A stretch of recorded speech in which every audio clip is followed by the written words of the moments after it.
The best cattle herd, like around 1950, 1960s, they used to breed cattle in the mountains, and they were semi-wild animals. They would go and capture them for the slaughter and to get the young ones, the young cows. Before there was bad access to the mountains, so they used to have to go on horseback or walking. Nowadays you can go by the 4x4, the trucks. But before they would go with dogs and on horseback or walking. The thing is, they had two types of dogs. They had one they called the presa. Presa means lockjaw. Basically, presa means lockjaw. Presa also means prey. But in this word, presa, perros de presa means dogs of lockjaw. Mm-hmm. You know about dogs. We used to call, is that a lockjaw? Is that a lockjaw? But now, lockjaw is a myth. Right. That's right. It doesn't close and you can't open it. Dogs have got it's the power of the jaw. You've got more power, less power. That's it. Yeah. That's it. And well, these presser dogs were big dogs. Big weighing dogs, 40 kilos or whatever. And then they had Vianucos, which were sort of like all different types of dogs. They were like sheep dogs, shepherd dogs and cross dogs, which what these dogs would do, the Vianucos, what they would do, they would they would get they would chase the cattle in the hills, work in a team and bring down the cattle down to the mouth of the valley where there would be farmers waiting there with the presas, and when the cattle come down, the cattle herders would throw the presas, the bigger dogs, to lock on to catch the cattle. Okay, so they had two different dogs. They had the presa, okay, they also call it chato, like boxer sort of dogs. They had the presa, the big dog, the sort of the old-fashioned alano, the old alano, okay, and then first they would use the Vianucos, the lighter dogs, the ones that would pursue the cattle and bring them down to the mouths of the presas. The presas, they couldn't chase the cattle. Where they were heavier, they couldn't do the work of chasing the cattle. All they would do is wait for the last minute to do the catch.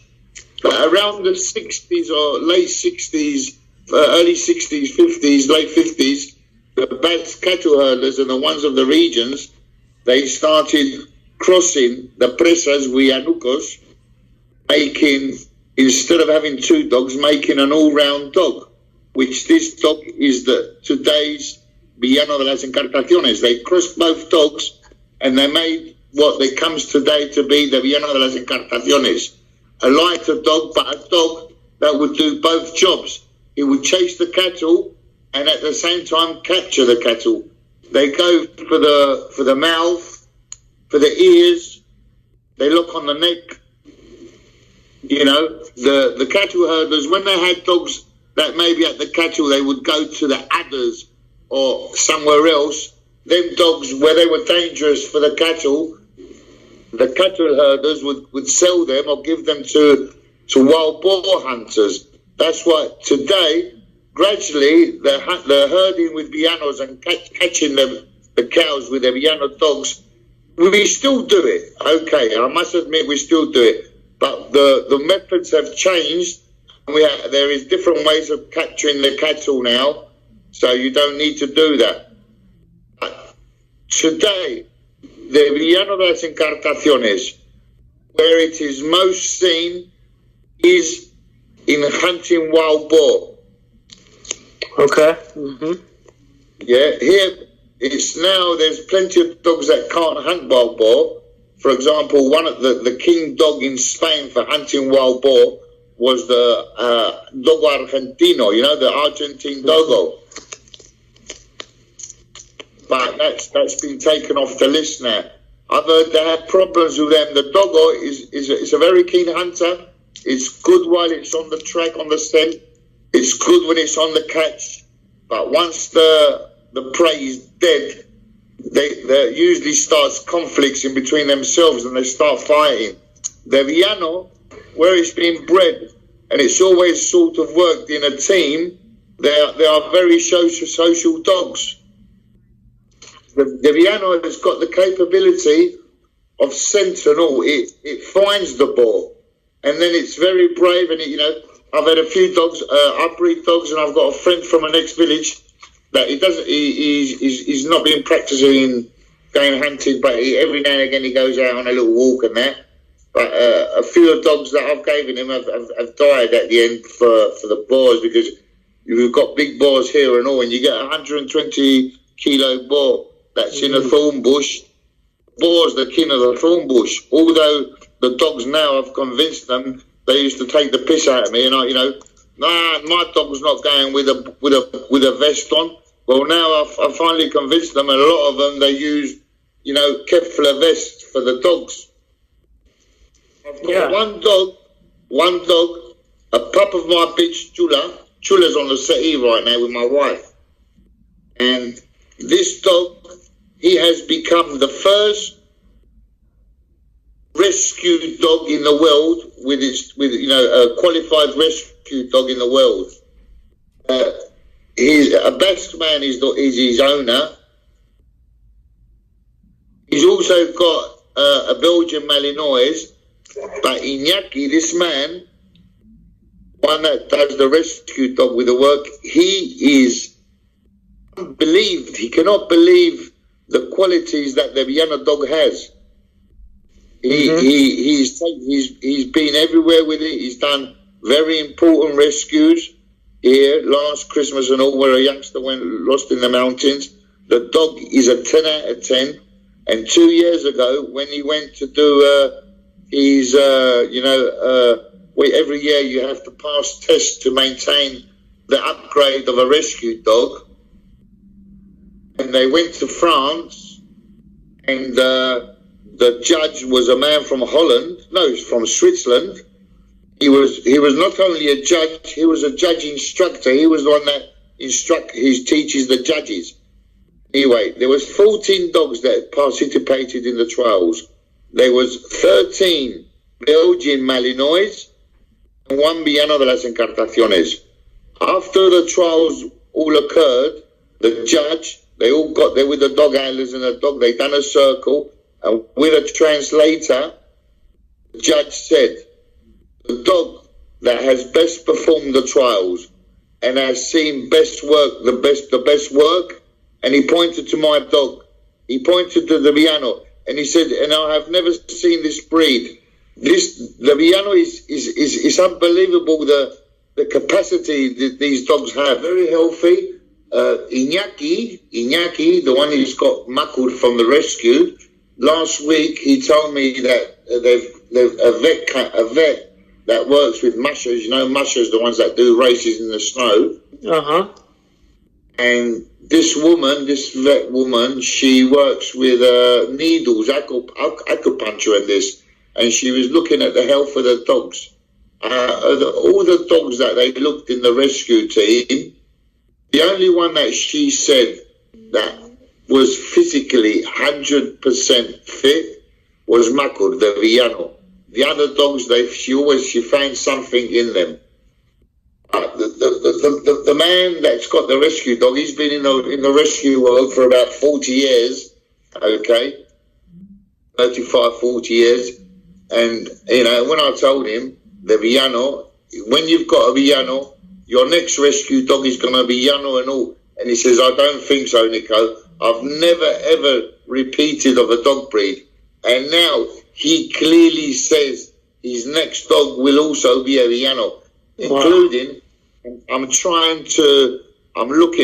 found a bitch that is genetically compatible for him.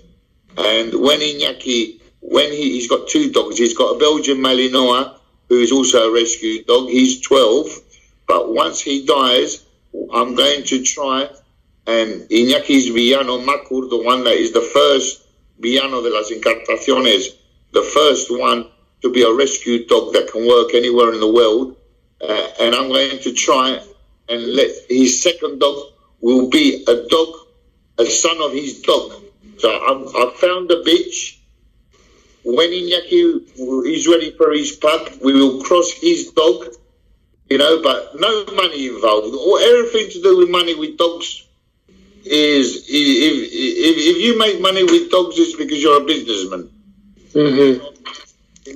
Imagine it. There is a possibility that tonight someone has been catching a cow in the Basque Mountains or surrounding region areas, because the Basque Country is the Basque Country. It's all Spain, but we want to be separatists. And the Viano was created in Vizcaya, in the Encartaciones, Carranza, where Jose Angel is from. And then it's border with Santander, which is Spain, and also with Burgos. And all them areas, they still use, from a very young age, from very puppies. I've known a lot of breeds. I've seen a lot of puppies, but I haven't seen one yet like the Viano. The Viano. Just after it opens his eyes, when he plays with his brothers, there is an absolute control of distances and everything. They jump at it. When some puppies, including the bulldog, from when they're very puppies, they're very clumsy. Yes, It's a breed that they heal very quick. They're very good guard dogs. They're dogs that they don't hardly molt because they've got very thin hair. Highly intelligent. But one thing that we must be clear on this is this.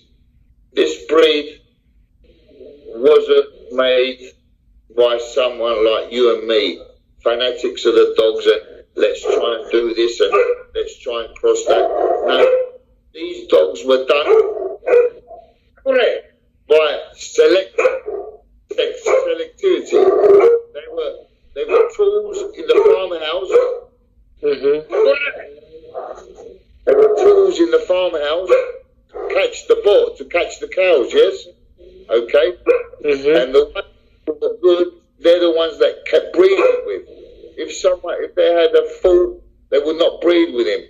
They wanted dogs that were potent and social at the same time, that you could have 4 or 5 of them in the farmhouse and there would be no trouble with them.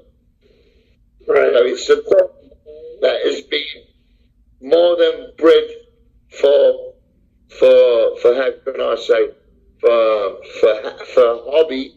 They were bred for necessity, of need. They're very intelligent. That's one thing. Chula.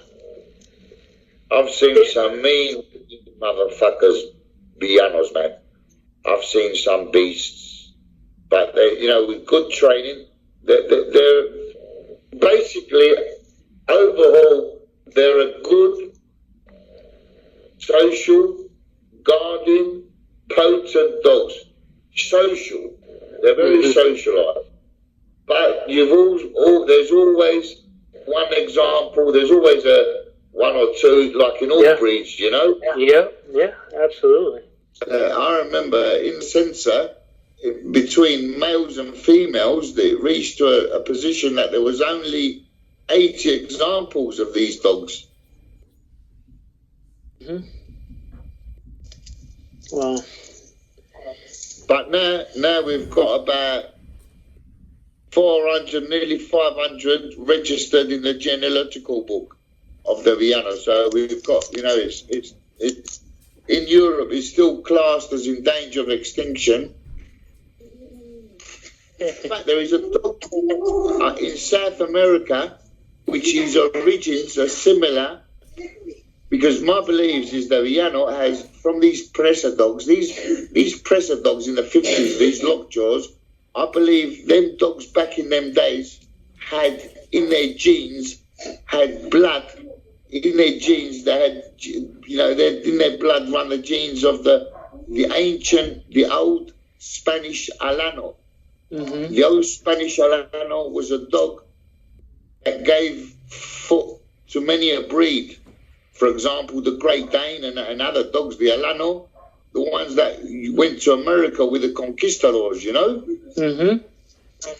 And I truly believe that this dresser dog, the best cattle hurdlers use to catch the cows, which they use to cross with the Vianico, to make the Viano, had blood of the Alano. So that means the Viano de las Encartaciones of today, my dogs, through his veins, I believe has blood of the ancient Alano, a very famous Spanish dog, the Alano, you know, the Spanish Alano. Mm-hmm. But how can I say, the name of the breed, okay, the official name of this breed is Viano de las Encartaciones. Mm-hmm. The Encartaciones is in the Basque Country. The Basque Country is in Spain. It's of Basque origins, but it's also a Spanish breed and all. The same as it's a European breed. Right. But yes, it's a Basque breed. Officially, the Basque Country has got two dogs. One, the Villano de las Encartaciones, and two, the Basque sheepdog, shepherd dog. Mm-hmm. When we started with this dog, the Viano de las Encartaciones, this is in Spanish, okay? I tried to give it a name in English to the man who started the breed, who made it legal in the Basque Country and that, in 2004, who legalised the breed in agriculture and fishing department, it would become a legal breed. And I was to say to him, I would give it as an English name. Instead of saying the villain from the Encartations or whatever, he says, no, it's got to be Viano de las Encartaciones here and in China. And I said to him, it could always be called, because its origins are from the handling of cattle and the capturing of cattle. Okay? So what better name to call it in English than Basque cattle dog? There you go. Not call the Viano a bulldog. Okay, I would not call it a bulldog, but I would definitely call it a cattle dog. Yeah. One difference, you know, I know British breeds. I've said I've been there with a pit bull and stuffs and that. But the Spanish breeds, the Alano and the Viano, when they catch onto their prey, okay, they're usually animals that do palanca. Palanca is like a crowbar. You know a crowbar? Mm-hmm. Okay? They lock on and they push down with their hands, with their front feet, and then they arch their back, okay? And they pull their back legs, okay?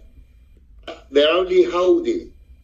In British breeds, okay, and Americans, mainly the British, and Americans like the pit bull, these sort of dogs, which origins are in fighting, these dogs, the Spanish breeds, lock on, and they fix their position and pull back.